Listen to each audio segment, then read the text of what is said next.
Down here in the bottom left, our Terran player in this group, it's Maru, the purple Terran, on the team Generic Green Wings. And up at the upper right-hand side of Frost is the green Protoss player playing for the Afrika Freaks. That is Patience. There he is, and this guy, formerly of the team Dead Pixels, along with other Korean pros like Fantasy that were kind of mercenary players on that team for a little while, and now coming back to join the Freaks. It's been a long, hard road for Maru this year, I feel. He's going to go CC first here in this game, so taking the exact opposite approach as the previous set. But Maru, a player who is a champion, right? He's a two-time champion of Star Leagues, and he's also a player who basically defined what Terran was, I feel, throughout 2015 and throughout this year as well, quite a bit. In Star Leagues, TY was obviously much more successful this year, making it all the way to Season 1 finals of GSL. And I think a lot of people were always wondering what happened to Maru this year. In individual leagues, he got beaten by Zest in qualifiers in Season 1, so it was just an unfortunate bracket he went through. And for Maru, his best of one performances have been off the charts, but he's not the type of player who does cheesy best of one build. So it's not like he cheesed his way into, you know, like what, 11 wins I think he had in Pro League. And he only had one loss, if I'm not mistaken. So, I mean, he played straight-up games, he played macro games, and he was at the top of the charts. And now he's here, you know, in this tournament to prove that he can win best of threes and win a Korean league as well.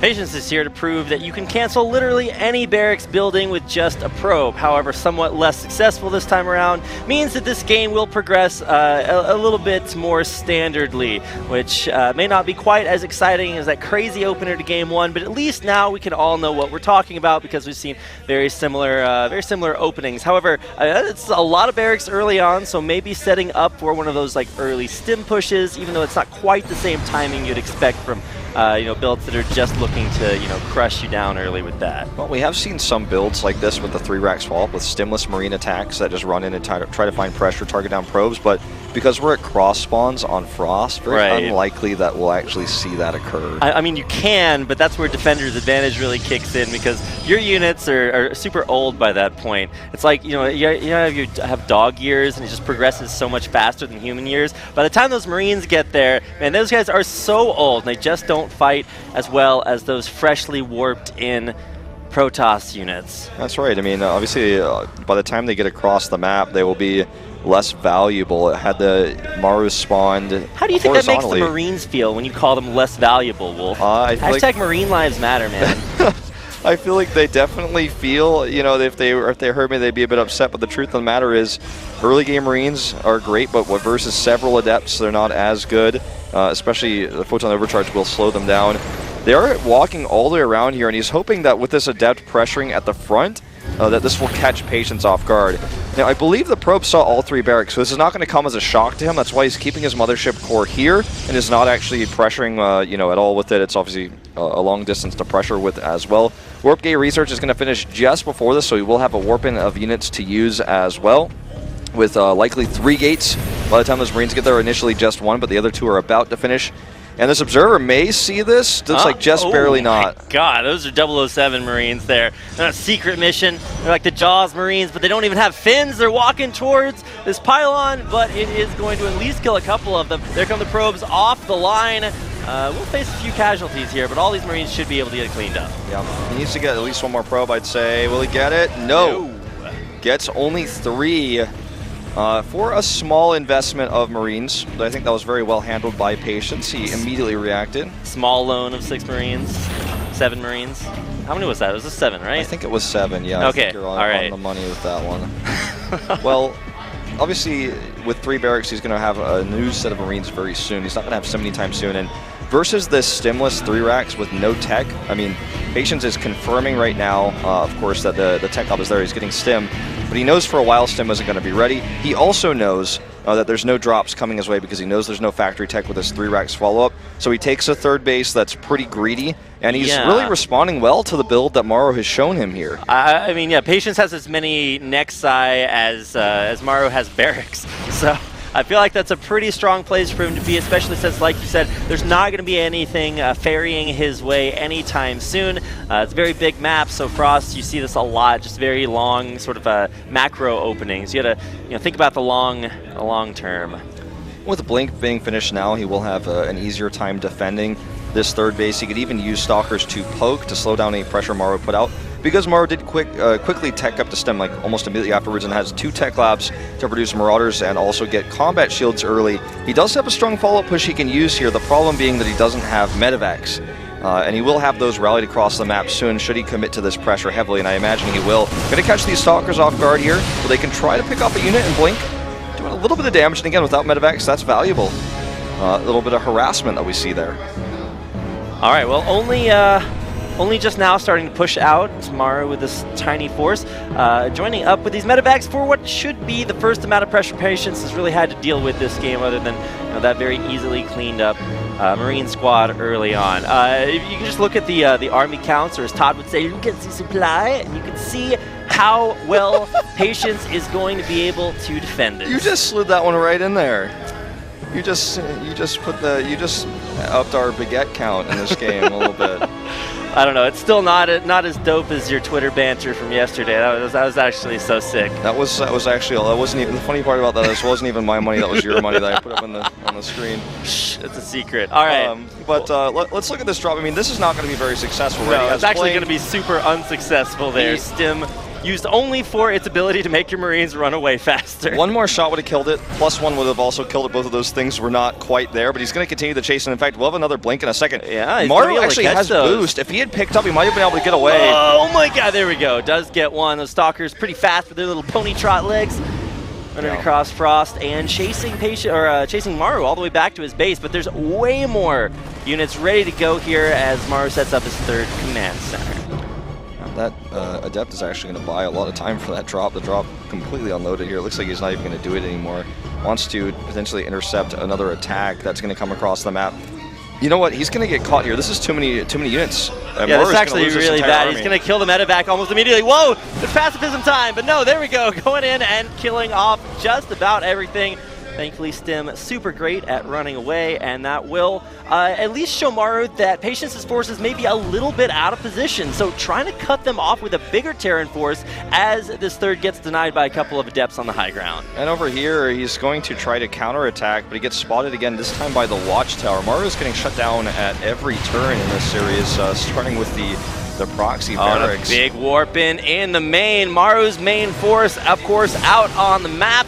Will he be able to clean that up? He does have at least some forces back at home, and this is still going to deal a decent amount of damage for Maru, and of course able to defend simultaneously that push out on the map. Patience is just looking so good. Maru's in some serious trouble here. Luckily, he saved his army that was in the middle of the map. That was nearly killed. Is reacting perfectly here, sending just a small contingency of units over to deal with this drop. Will stave it off, so perfect responses there, but even though he responded perfectly, he took a lot of damage. The attack continues here. Well, this third is really going to be the center of all this pressure. Even with a Widow Mine hit like that, it's just going to be a little bit too much. Half of, I almost said Marine Lord because he's purple, but half of Maru's forces out on the map. That's going to make this push so difficult to defend. Oh, he's got a bunker here, but I mean, it's not even loaded, and he's trying to get a unit's concave set up here. This counterattack is really all he's got going for him, and this could end up being a funny sort of base trade in this game because simply most of Patience's units are on the other side of the map. Now, let's not forget, Terran buildings fly, so even though, this army you can really struggle to defend this, he can lift. But you know what? With this high ground, he's doing a pretty solid job at buying time here. He's killed this initial Nexus, and then all the gates are one pylon. Oh my god. All right, well, we all know what that one's called, but we'll see if it's enough to defend. A big warping back at home means that Patience might just have sealed the deal here for this game. Maru gonna have to come up with a miracle to... That didn't work, but he's gonna have to come up with something to try to keep himself in this game. Sure. I'm gonna have to come up with something to keep myself on this caster desk. I'm like, you are fired. Wolf's actually just trying to throw me off right now.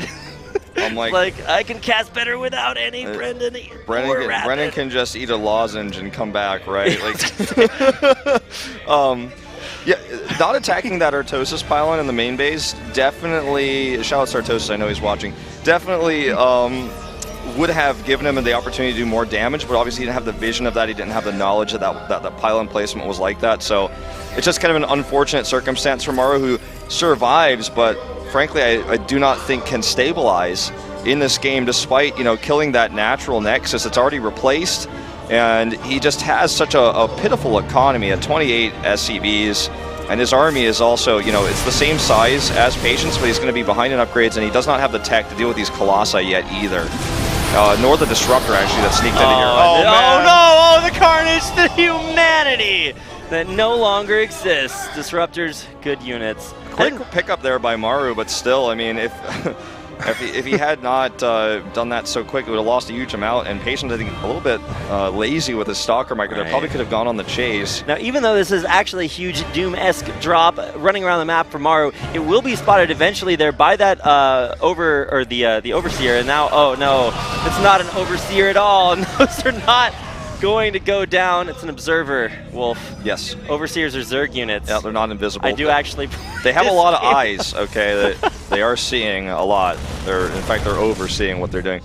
But like this overcharging. This is really losing those 2 drops.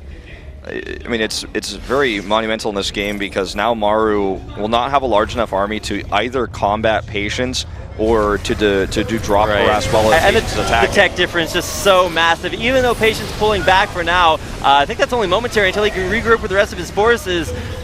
There are only 3 Liberators. They have to be positioned better than perfect, basically, to make this fight work. Oh, and they here siege it goes. up, but I mean, the Colossi here, even while being targeted down, tank so much. GG. Patience.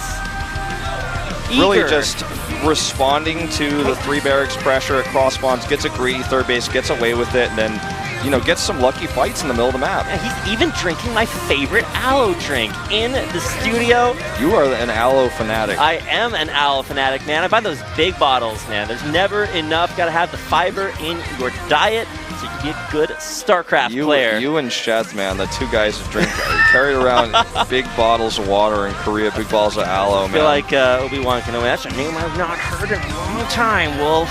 It's been a while since we've seen that Manor Zerg here in Korea, about 5 years now, I think. But now we get to see a different, not-so-Manor Zerg in Korea in Nerdchio. Of course, we'll be watching his series immediately following that. But first, we have to crown a winner on Galactic Process. Galactic Process here, our map number 3, and we'll see how this one pans out. It's obviously a very large map, and Maru definitely probably not going to be doing the same sort of build he did on Frost on this map with how well Patience responded, took that third base here, but only time will tell.